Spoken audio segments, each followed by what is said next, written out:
Good afternoon, everybody. My name's Chris. I am one of the hosts of the Enhance Your World show. So, welcome to the show today.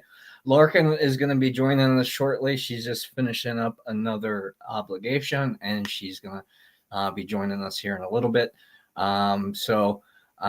Today we're going to talk about how to trust the process of life. This has been one of the challenges that I've had throughout my life and my experience of life is, we have this willpower and this ability to create a vision in our mind and put action steps behind it, and we're working the process. We're doing the things. We're growing. We're achieving. We feel good, and we're in high vibration, and we start to feel like it's all working for us, and then something happens, something comes up. It can be a death, it could be, a separation in a relationship, it could be, your business partner's embezzling money from some financial situation. I mean, it can be so many different things. I mean, it really can. You can get robbed. You can, get a health diagnosis that takes you off of out of your flow, out of your highest flow. And today I want to talk about how to trust that is part of the process. It is part of the process of learning how to maintain a level of flow, of consistency, of your frequency, even when things aren't showing up the way you were hoping they were or expected them to, whether conscious or unconscious of it. And, trust really comes through consistency. So a lot of times we trust when things are going good. Oh my God, something's going to show up that's going to, excuse me one second, challenge us, or something's going to show up that isn't going to be what I wanted, and we might lose ourselves for a little bit in the story. We might lose ourselves in our emotions. We might lose ourselves in some limited habits or behaviors. And by trusting that this is all showing up the way that it is in this moment, there will be guides. There's going to be hints. There's going to be synchronicities. There's going to be awarenesses on what we have to do to shift ourselves, to let go of the things that no longer are serving our highest well-being, whether that be thoughts, feelings, emotions, behaviors, relationships, those types of things, so we can level up. I can recall in my past, especially in my early years of entrepreneurship, how I didn't let much adversity stop me. I had this vision of what I really wanted to accomplish, and I had this game plan, and I was very set on it. And it was both good and bad, right? Because I was so headstrong that I could keep things pressed down. I could keep things, I could shift the narrative, if you will, and find, the blessing out of it, the silver lining of a certain circumstance. And I was, I had received several awards from the organization that I was a part of for my resilience. And, that came through my adversity of growing up, and knowing that some things are beyond your control, but how we show up each and every day is a choice. We have a choice to do that. We have a choice to pause. We have a choice to continue on. And it's through those choices that we make, both consciously and unconsciously, that continues us down this process we call life. It is a process. It's a process of healing. It's a process of growth. It's a process of experience. All those things are actually always moving forward. And the thing that gets us stuck, where we don't feel like we can move on, or we can't let go, or those types of things, are the narratives that we're telling ourselves. Whether it's we're broken, or I'm no good at this, or this isn't for me, or this relationship isn't working out for me. You know, I'm doing everything I can, but my partner's not. Creating blame and shame and projecting separation will always keep us from, or I should say, in many ways, will keep us from overcoming those circumstances. When we can say, you know what, we both did what we were both doing the best that we knew how to. Now that these challenges or these circumstances have shown up the way they have, how are we choosing to walk through them together, with curiosity rather than control? It's challenging. I'm not going to say that it's not, because a lot of us will have this sense of reasoning, a logic, of a story, of a circumstance, of a perspective, right? That allows us to go, it's not me that needs to shift. And that's where we're missing it. That's where we're missing our opportunity. As Larkin say, opportunity, obstacles create opportunities. And the opportunity that we're missing is to see ourselves in a way that we don't want to. And when we can open that up, and we can truly feel it, and we can truly look at it for what it is, we can make a different choice. If we're always running from pain because of our past traumas, no matter what story we are in them, yes, our nervous system needs to be regulated, but that's energy. The story is just the narrative based on the frequency that you're currently at. And the mind's making up communications and words that allow you to stay in that residency, really to inspire growth. And the thing about pain is, outside of physical pain,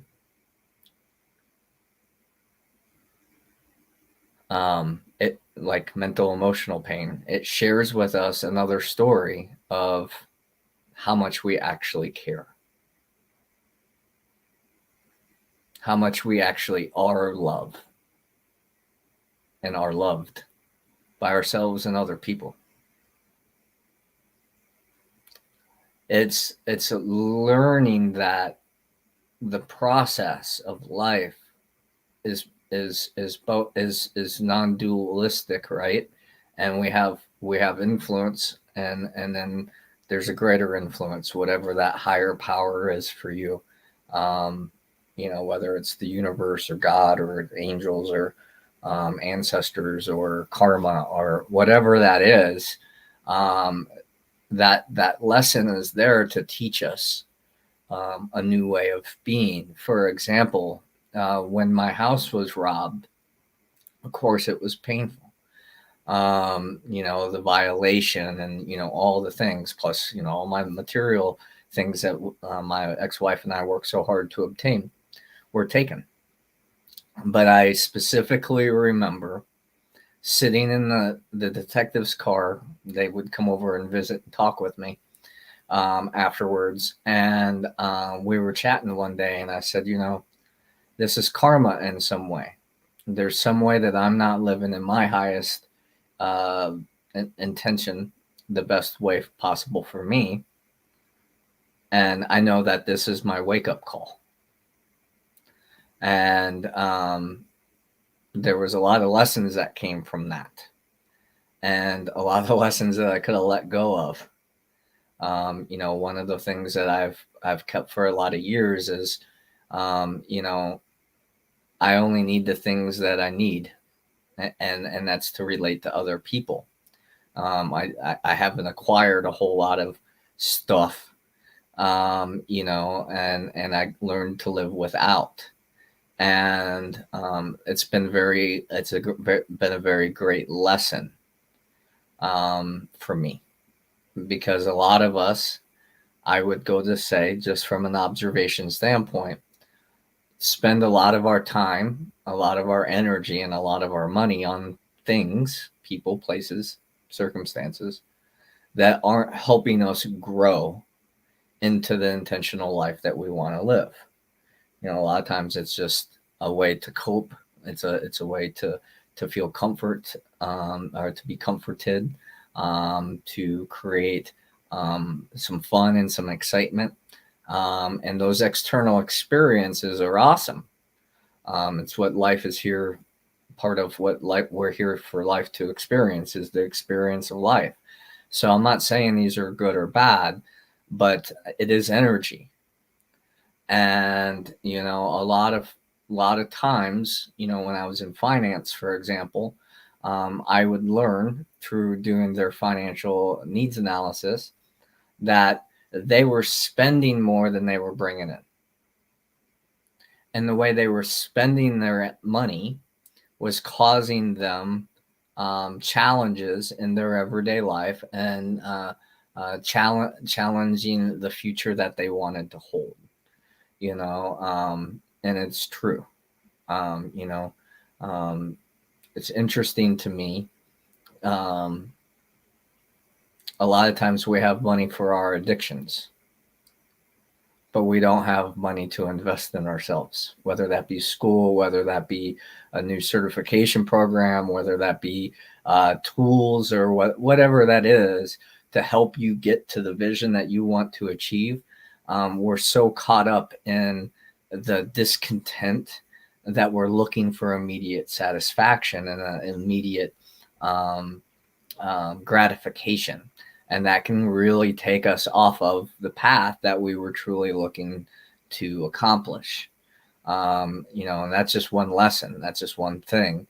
If you're spending money on things that aren't bringing you health, wealth, and freedom, then what are you using your income for? And I know the economy and the way things are right now is super crazy, and things are super expensive. And the only thing that's really not going up is our pay as employees and things like that, which can be very challenging sometimes. And so sometimes it's harder. Sometimes it's Elon Musk said this: it's easier to make $1,000 than it is to save $1,000. So what are you doing with your free time that is helping you bring in additional revenue, for example? There's all these different ways with technology and the internet and investing and AI and, all these different things that allows us the ability to step out of our local region, our local area. So, for example, these broadcasts are international. You get on YouTube and you start doing how-to videos. You're reaching an audience beyond your everyday relationships. So new people might not know what you know, and by you sharing that information, they learn something. So you add value to their life. Now there has to be a monetization of it if you're going to be in the 3D world. I went for years working by donation, and just said, share with me what you can, because my goal as a healer and as to help you as a coach, and all those things, is to help you get where you want to go. Well, what I learned by doing that was I was keeping myself disempowered in some ways. I got to help a lot of people that maybe I couldn't have helped before because the price was too much, but the investment was too much. But I've also learned through that experience that the people that are serious are going to do what it takes. Now, I've been working with a client now for about 2 years now, and she has made such a huge stride. Her life is completely turned around now in 2 years. Now, we've had a lot of sessions and we've done a lot of work together and individually to make that happen. But it was really cool this weekend when we met for a session, and we got to talk about how much progression and she's made in her life since we started working together, and that took an investment. That took an investment in her time. That took an investment in her financial situation, and to compensate, for our time. And it took her willpower, her desire to overcome the challenges in her life. She was going through a really challenging relationship with her baby daddy. And now on the other side of that, she's found some peace and some acceptance in the current situation she is within him, within their situation. And she's been able to overcome it. And she's been able to attract a partner and a relationship that fills her cup the way she's always wanted it to. And it's new and it's blossoming, and I wish the best for them. But it was so awesome to see how lit up she was this weekend. After all these shifts and all these things have been coming on, and it's been consistently getting better. We were kind of giggling about it the other day, like when she first started to come to see me, how she would cry most of the session, just uncontrollable tears. She didn't have a safe place to really process that. Once she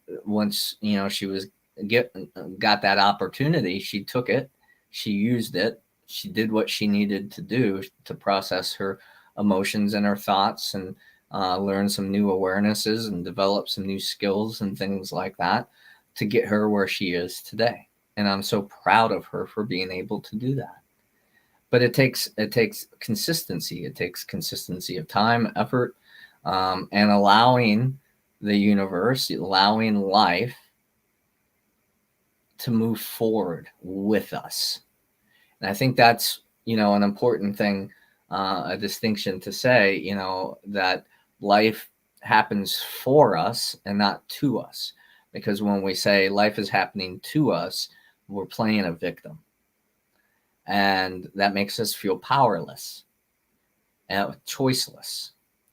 And so then we learn to just accept it, to deal with it, to maybe we don't like it, but we don't try to do anything about it to grow past it. And that will forever keep us stuck. So how to trust the process of life is really a choice to understand that the universe doesn't care. The collective consciousness doesn't care about our ego's likes and dislikes. Doesn't. Only ego cares about that. Only our smaller self cares about that. So when we can look beyond ourselves and say, okay, how is this helping me to help others? How is this helping me to be a better person? How is this helping me grow past some limited thoughts, feelings, behaviors? When we take that time to gain those awarenesses and then unify that with action, right? Because that's non-duality. There's the form and the formless, the wave and the particle. When we bring that into physical reality, things happen. It's cause and effect.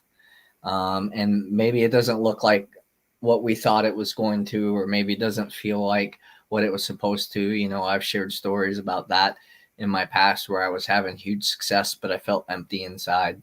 And what I was learning from that experience was that wasn't all I was meant to do. That's it. It was great that I got to have those experiences, that I got to develop those skill sets, that I got to taste what it felt like to have success which meant everything going the way that I was expecting it to, right? Um, and um, and even with all that happening, I still felt like, man, there's more to things than this. So what am I missing? What am I missing? What am I missing? What am I missing? And what I was was missing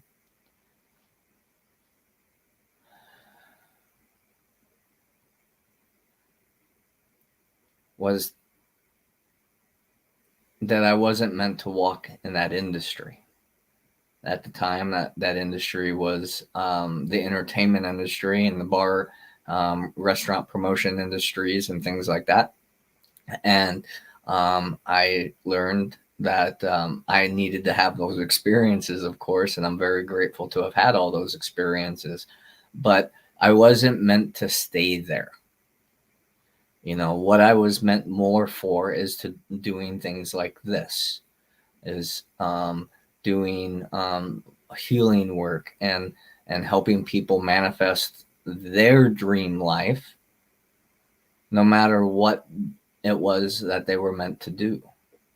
I've been very blessed over the years to help entrepreneurs. I've been very blessed to be able to help models and actors and comedians and musicians and all these individuals achieve their goals in life, achieve the vision that they wanted for their life.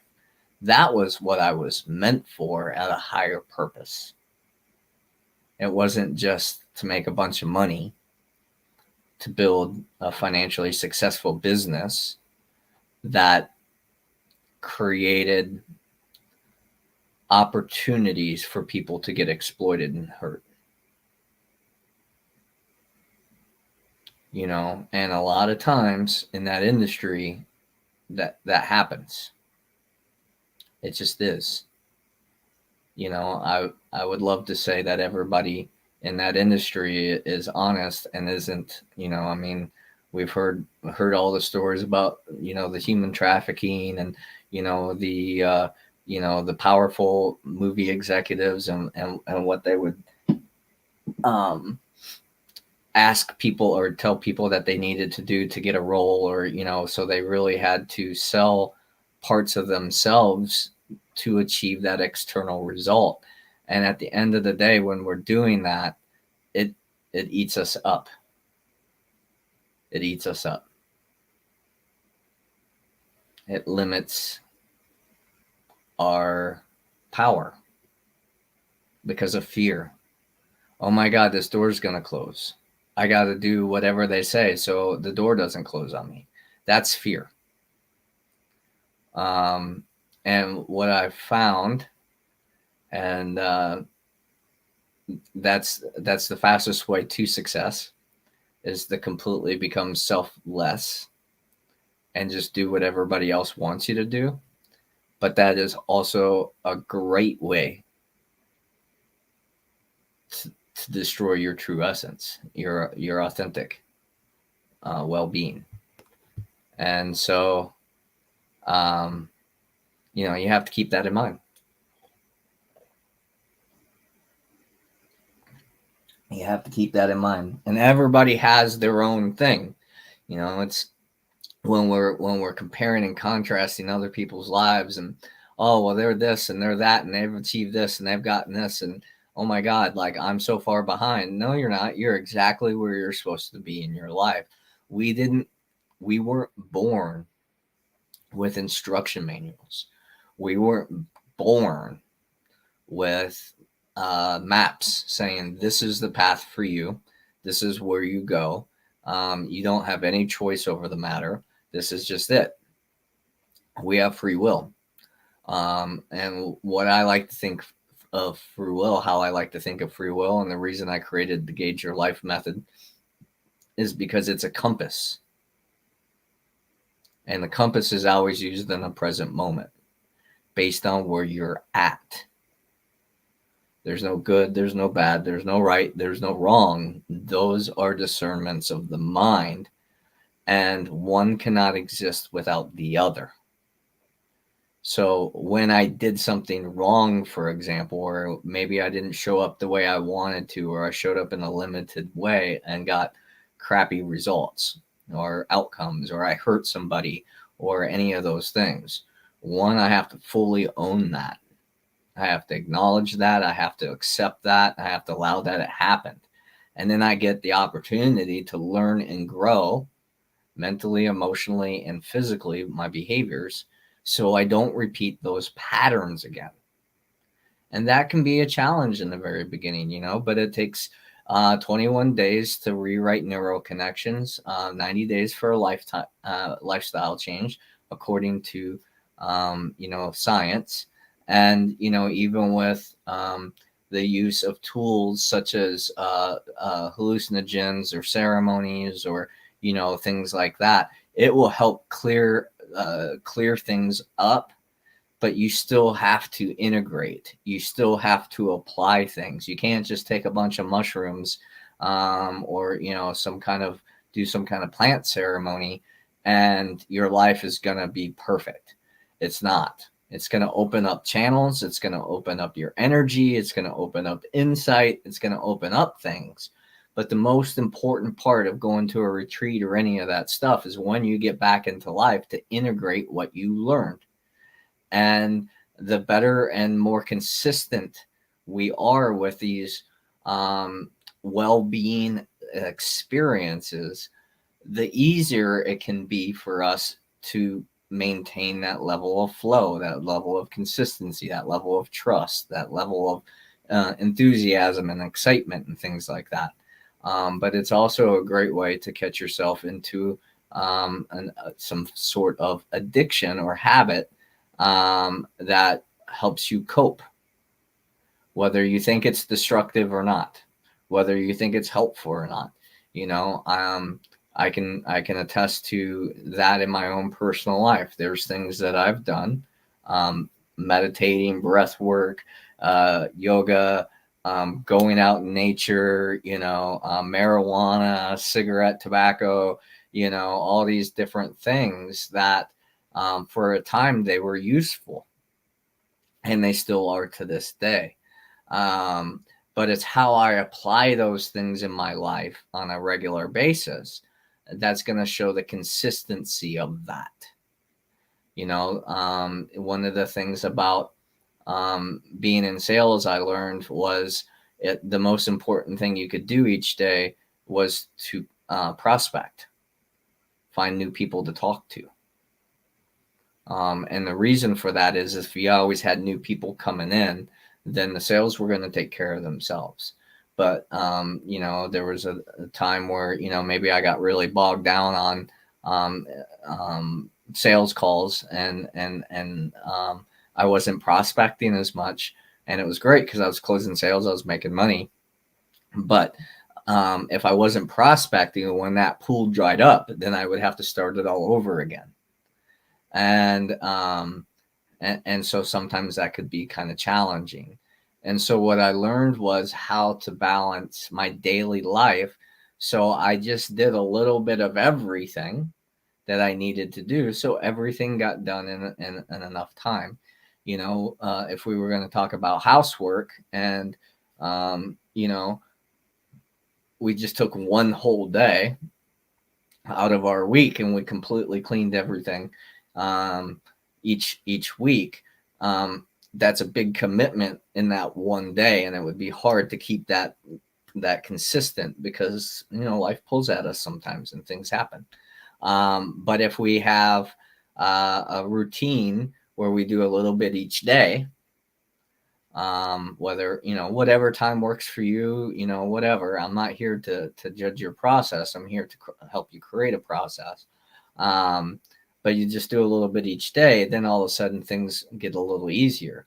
Everything gets accomplished as it needs to get accomplished. Nothing really stacks up on you. So it's not a daunting task. If you don't clean your shower for a month, and it gets all scummy and whatever, and then you go to scrub it, it's going to take you longer to get it clean. If you do it that way, than if you did it on a weekly basis where there wasn't much buildup going on. so that consistency can help with your flow. It can be part of your spiritual practice, if you will. Because for me, your spiritual practice is what you give meaning to life. And it may be not something that we necessarily enjoy, but we get to make that choice about that. We get to make the choice of how it affects us. And even if it feels like if it's beyond our choice, that's coming from our subconscious mind. We've talked about it on this show a lot. 95% of the day we're in our subconscious mind. So if it's coming like automatic and autopilot and it seems like a struggle, well, you still have some residual patterns there that you're working on. And that's okay. We all have them, and that's part of growing through life. That's why, as we mature in life, we get less reactive, hopefully, to circumstances that seem to be out of our control, because we have the opportunity and the wisdom to understand that it's how we respond to a circumstance rather than react. And if you look at the word react, it means you're reacting, right? You're reenacting something. So that's probably a pattern, right? And, when it happens, and full transparency, sometimes I have this vision, I get this vision and I share it with people and they're all on board. And then we start moving towards that vision and things aren't showing up quite that way yet. And then the blame shame game starts coming in, or people don't follow through with what they committed to, or whatever. That can be a very easy how do I want to say that? It was very easy for me to react to that because I've seen a lot of that in my life, both personally, me not following through with what I said I was going to do, and then also, others wanting to do more than they were absolutely capable of at that time. And that's usually what happens.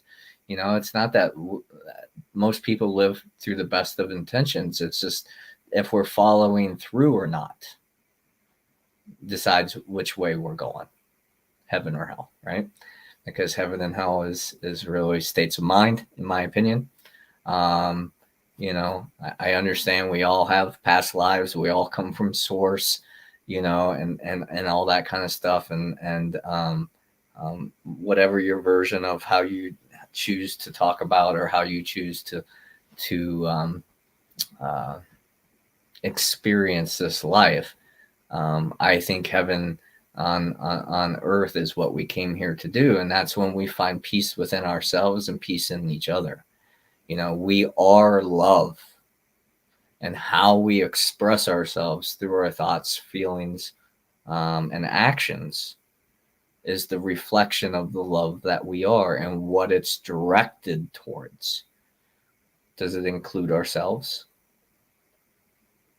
Does it include others? Unconditional. Is it only about me, or is it only about them?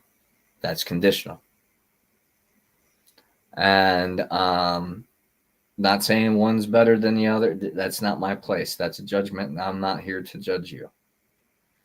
I'm just simply sharing my viewpoint, my opinion, and all the years of study and all the different things that I've experienced to learn to find balance is balancing that duality between us and them. And the less we separate us and them, the more we understand the unity that's in between us all.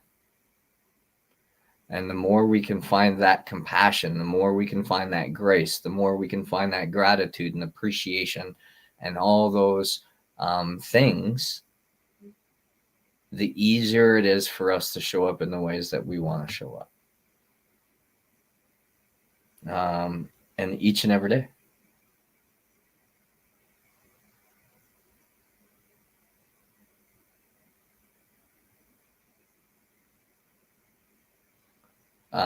Sorry, that was Larkin saying that she's getting ready to come on soon, and she's not quite ready yet.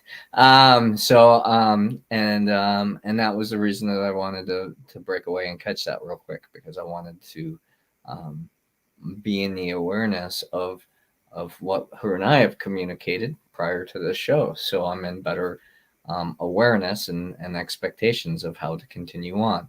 Now, does anyone have any questions, comments, concerns, any stories that they'd like to share, about this topic of how to trust the process of life, how to let life show up for you versus against you, how to stop swimming against the grain or against the current of life, and redirect yourself to the flow and allow the flow sometimes to be overwhelming, and then sometimes there's a little bit of a drought.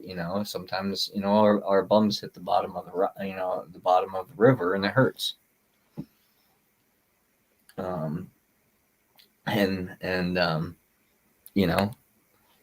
do we move through that? How do we move past that? Do we continuously, repetitively tell the story about that time that we got hurt, or did we, or do we go, that story isn't relevant right now to this circumstance, so that story doesn't need to be told right now? Is it your excuse? Is it your alibi? I don't think it's a waste of time or energy to sit in your feelings. Why? Because once you've processed those feelings, once you've gotten through that, once you've felt it, and allowed it to express out of you, and there's so many different ways to do that, right?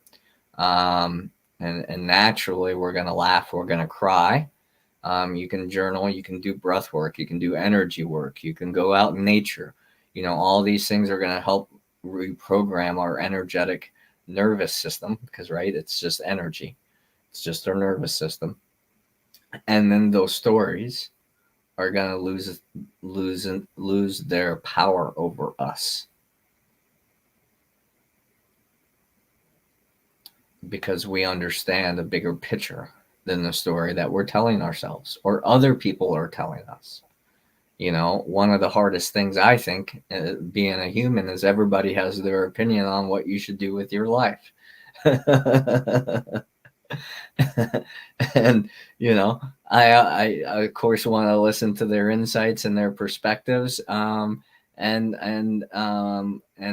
also honor my own, right? And Leah, yeah, absolutely true, right? You're crazy for doing that, right? Like, oh my God, why are you doing such a thing? Or why are you hanging on? Why are you hanging on to that? Just let it go. Well, the reason we haven't let it go yet is because it's not done working on us yet. Once it is done, once the cycle and all that's processed, then it won't be an issue anymore. And then we'll just move on. And that's the beautiful thing about getting past the mind, is it's only a trap.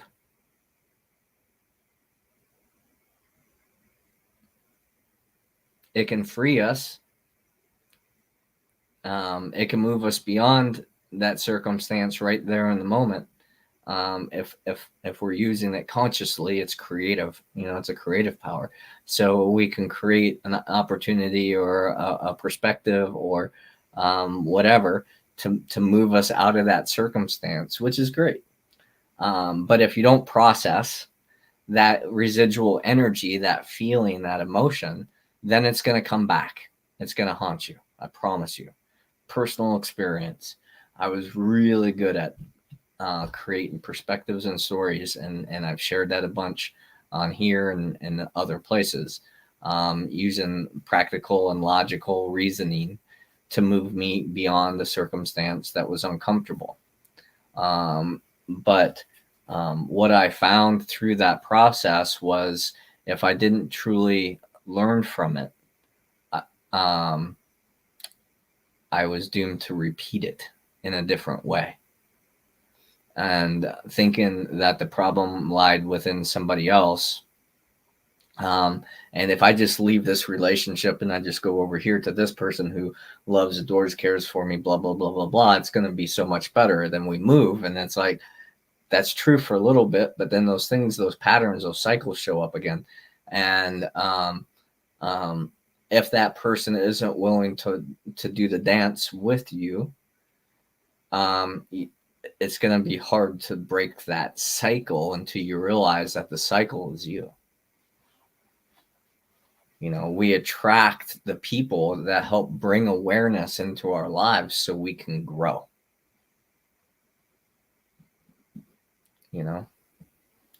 And that will allow us to always expand. Now, working with and being in relation with people for a long period of time can be helpful or it can be hurtful, right? Depending on the stories that we're telling. I've known this person for 15 years. I trust them. Why? Because they've always done what they've said they were going to do. Okay. It makes sense.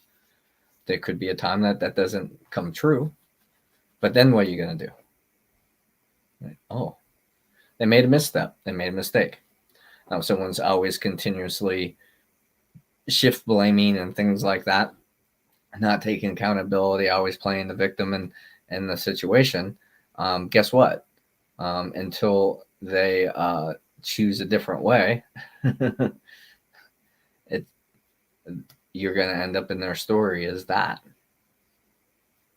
because they're just not there yet.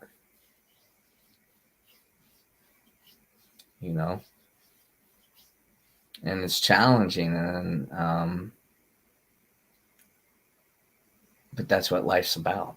It's not supposed to be easy. It's supposed to be challenging. That's where fun comes from sometimes. That's where we get, that's where we build our confidence is being able to consistently overcome challenge in our life. Is that quote, and I probably am going to misspeak it, but hard times create hard men, and you can say women as well. Soft times create soft men and women.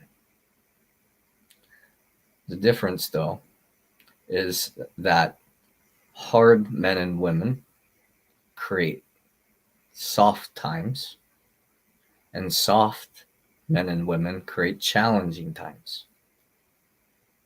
because they haven't had the opportunity yet to practice what they're preaching, to practice what they're believing in. And they need to have more awarenesses. They need to have more experiences. That's going to open their eyes, their hearts, their minds, allowing for other opportunities and experiences to happen, even if they're similar. And sometimes we'll go to the polar extreme, right? Oh, I wasn't as open and caring and nurturing as I wanted to be in my last relationship. So this relationship, I'm going to give. That will work for a little bit. But if you're not feeling like you're receiving, chances are you're going to fall back into those patterns again, because it feels comfortable. And doing something new sometimes is challenging. Doing something different in the unknown is challenging for the mind to understand, because it doesn't know the outcome yet. That's why we get stuck in coping mechanisms, because it works, keeps us safe, allows us to stay in our kind of our homeostasis, whatever vibrational level that is. Maybe we should go through that one day on the podcast, talk about the different emotions and the frequencies that science and other people have given it, to kind of give it a mental construct, so you understand when you're feeling good, when you're feeling joy, when you're feeling bliss, when you're feeling gratitude, when you're feeling these things, you're in a higher vibration than when you're feeling lack, or when you feel lack of appreciation, or not appreciated, or not seen. That's been one of my triggers, is how can you not see me? And that comes from my childhood. And just because I can intellectualize it doesn't mean I've completely healed it yet. In fact, I think that's where I've personally gotten stuck in my own life. Because I could understand it intellectually, but my heart didn't understand it.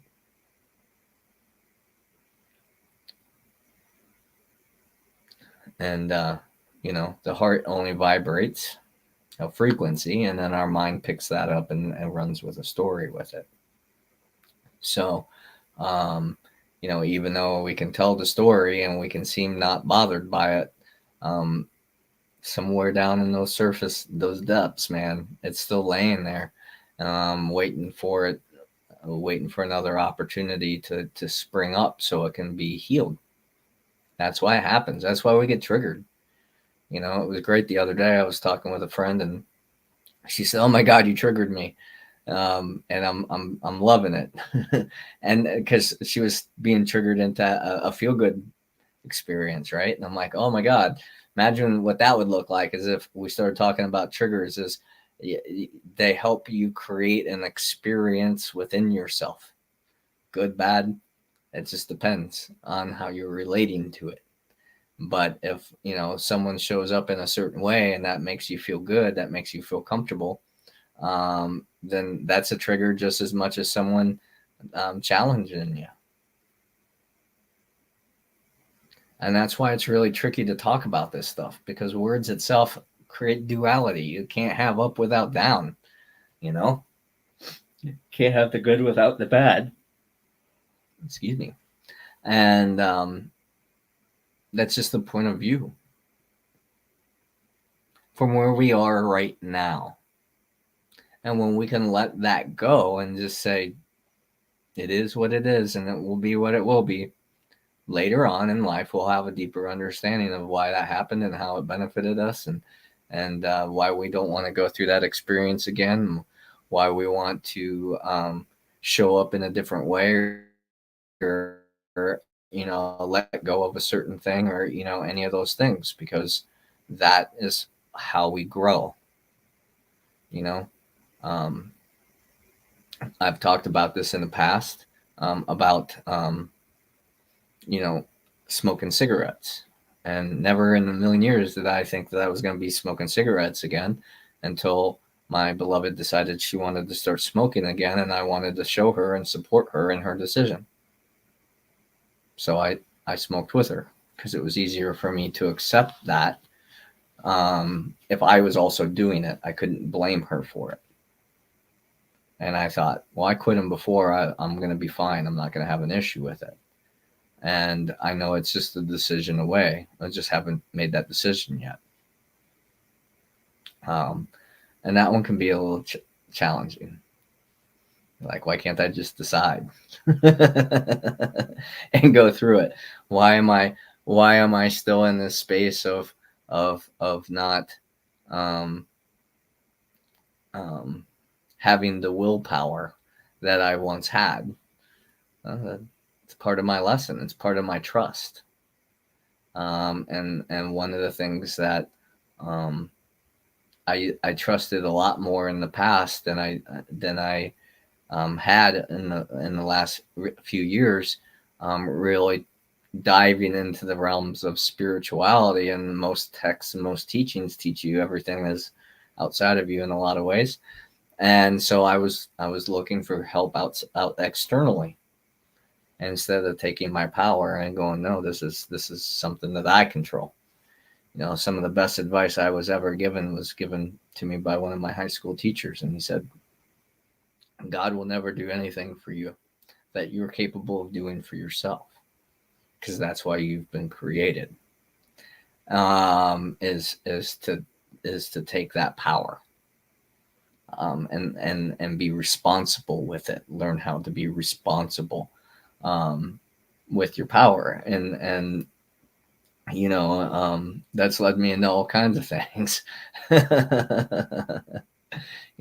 That makes me choose not um, to buy into the marketing of society, because I know the purpose of it is to get you to follow what they want you to follow. And instead of asking, well, what is it that I want out of life, or what is it that I need out of life? Because if there's something that we absolutely need to have, we just need to know that it exists. We don't need to be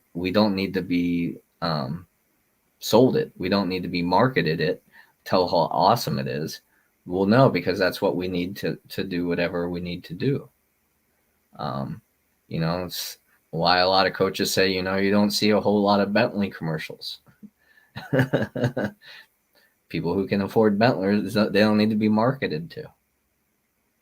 They're going to buy it because that's a status symbol, and they're going to spend more money on marketing the average consumer car because they want more people to buy their car or whatever it is. And the beautiful thing about our cars, as long as they start and they're reliable, they'll get us there just as well as anything else. Maybe not in as much comfort, but you know what? I feel a lot more comfortable in my car that doesn't have a car payment that I feel stressed about because I got to pay a car payment every month than I did when I had a really nice car and I had a high car payment. That's my truth. It's just something that I don't have to worry about. It gets me where I need to go. Awesome. Now, when it starts being unreliable, well, then, yeah, I'm going to have to think about getting a new car or fixing it. And there's only so much we can fix in the 3D world. So, there's a time to let go of things, not to get attached. So really, to develop trust in the process of life is understanding that everything good, bad, and different is happening for our greatest outcome. It's how we choose to look at it. It's how we choose to integrate it, and learn from it and move beyond it, grow beyond it. It's really that simple. And it's scary not to know what the future holds. But if you're going to really truly be honest with yourself, do you really know what the future holds? I know a lot of psychics. I know a lot of clairvoyants. I channel as well. I see things. I get visions. I get downloads, all those things. But you know what?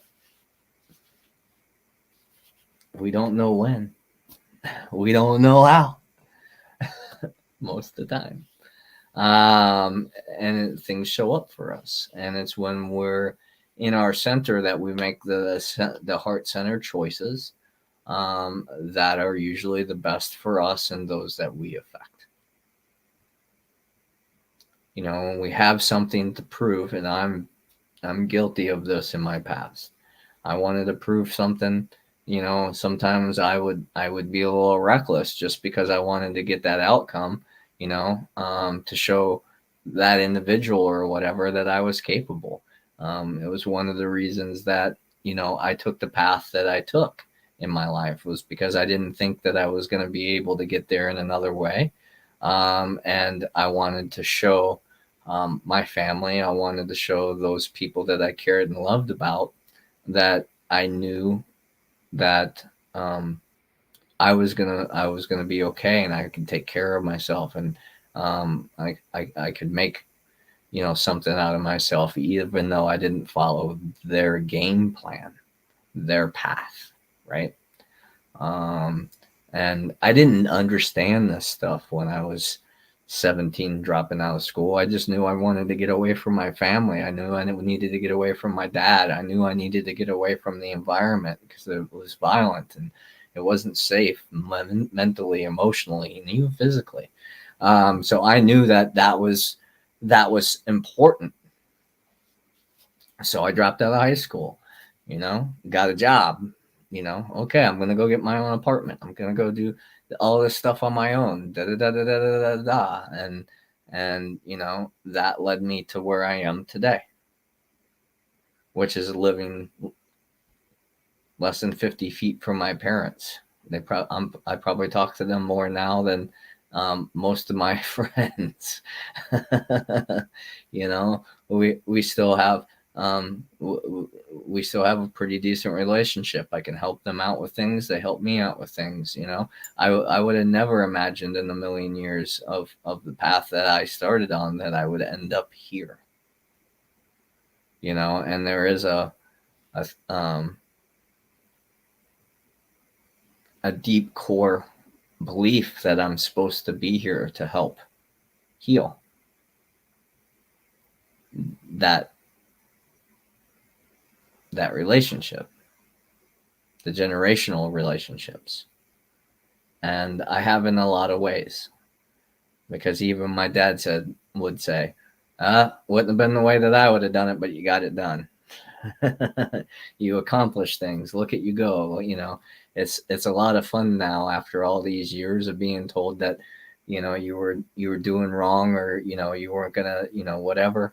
And all of a sudden now they're like, oh my God, you had a great success, a great meditation. And all these people showed up, and it was, how awesome is that? Man, you're changing lives.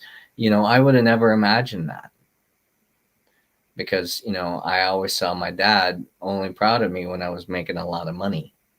And a lot of times when I was making a lot of money, he knew how I was making a lot of money, and I wasn't proud of myself for it. But I justified it because I was making a lot of money.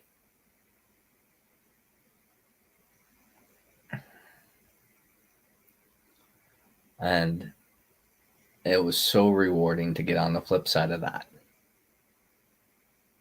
and feel so accomplished and so grateful and so appreciative of the difference that I made in somebody else's life. And I was compensated through this. The money helps too, because that just makes you move through 3D easier. I'm not gonna lie. It does help, and that's why that's why we charge. I mean, if not, in the healing industry now, everybody has this. There's kind of like these polar opposites, where some say you should never charge for what you do, and some that make a living solely off of helping others. And it's been my experience, when you're solely making money helping others, you can help a lot more people because that's your focus. Me having to go out and work some other gigs, which is still helping people, and still of service. So it's not a good or bad thing. It just is. Collecting a paycheck, I have to work a lot harder. And then my free time, I get to go help the people in the ways that I want to go help people. Well, that doesn't mean that I have a whole lot more free time to help more people that I want to help. So when we're making an income that allows us to live and accomplish the things that we want to accomplish in our life, and it's in the means of helping people, well, then that's our focus. And that just makes it so much easier to flow through things, even though it could be challenging. Trust is just consistency, and even when things fall apart, you don't have to lose trust in yourself or another person, because it's, how do you move from here? Now that happened, how do you move from here? Is there an apology? Is there an acceptance? And is there a willingness to overcome the challenges that led up to that thing? If you're consistently lying or telling fibs, or manipulating the truth, or withholding, or however you want to look at it, and people keep showing up in your life doing the same thing, well, that's your karma, because you're not being authentic. You're not being truthful. It's not your standard. See, when you live by your standard, other people will have to meet that standard. And you don't have to tell them what your standard is. You don't have to tell them what your boundary is. You don't have to tell them, they just can see it through the observation of who you are. So what do you all think? Well, how was the show today? We're going to be wrapping up. To give a takeaway today, think back. You can journal on this. What is, here's a journal entry for you if you want. What do I trust within myself and beyond myself? What does trustworthiness mean to me? What personality traits, what characteristics in myself or in others that helps me develop trust for the future together? Those are some good prompts there to ask yourself. When faced with adversity, do I run towards or do I run away?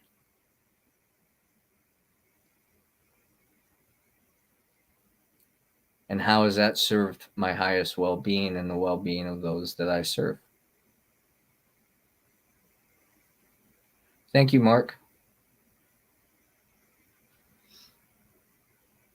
Trust is important.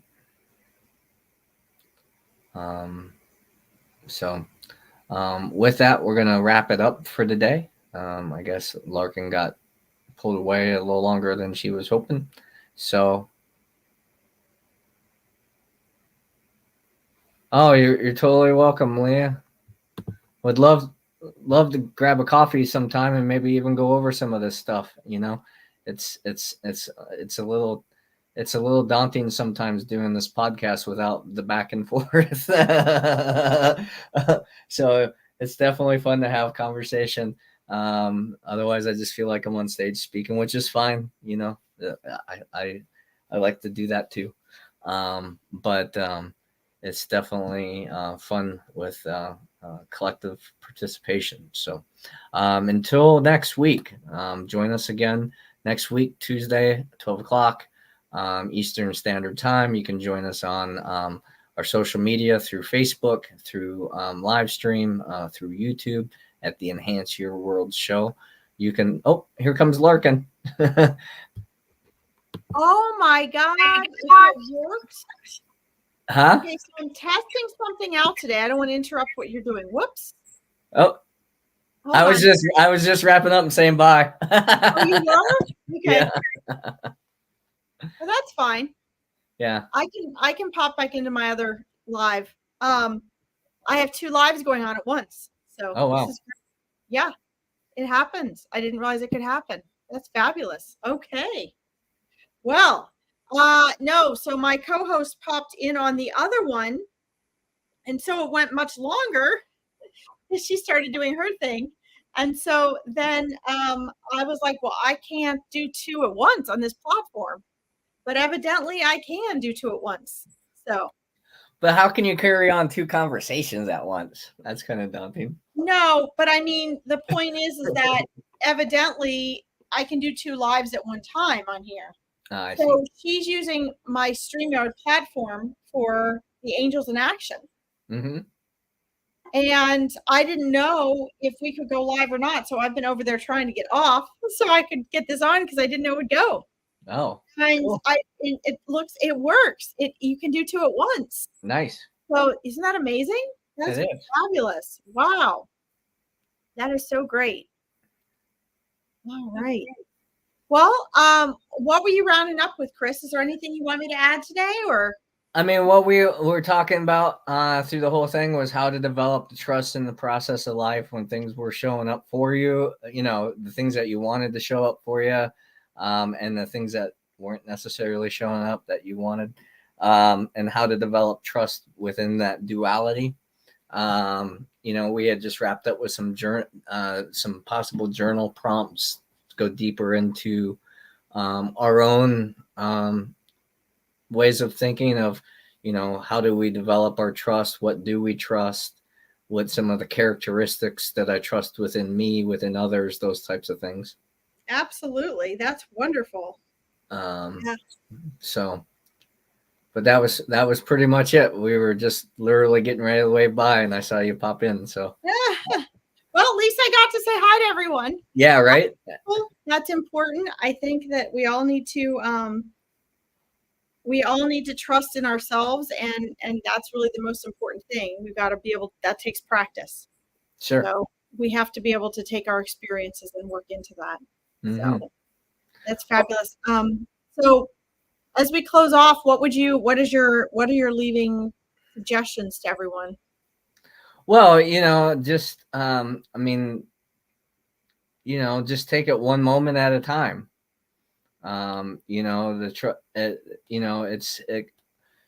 It's so challenging for me in my experience. Sometimes we're trying to heal past lives, this life, create the future that we want, that sometimes it's hard to really just be present here. But really being trusting that where you're at and how you're feeling and what you're thinking is going to lead you to that next step is important. Yeah, that's true. It's vital. If we're always waiting for something outside of ourselves to heal us or to acknowledge us or to accept us or to, whatever, we're really taking a back seat to our own destiny. That's great. Whoops. Uh-oh. Sorry. Wait, I gotta mute myself. Something happened here. Come on. Wait.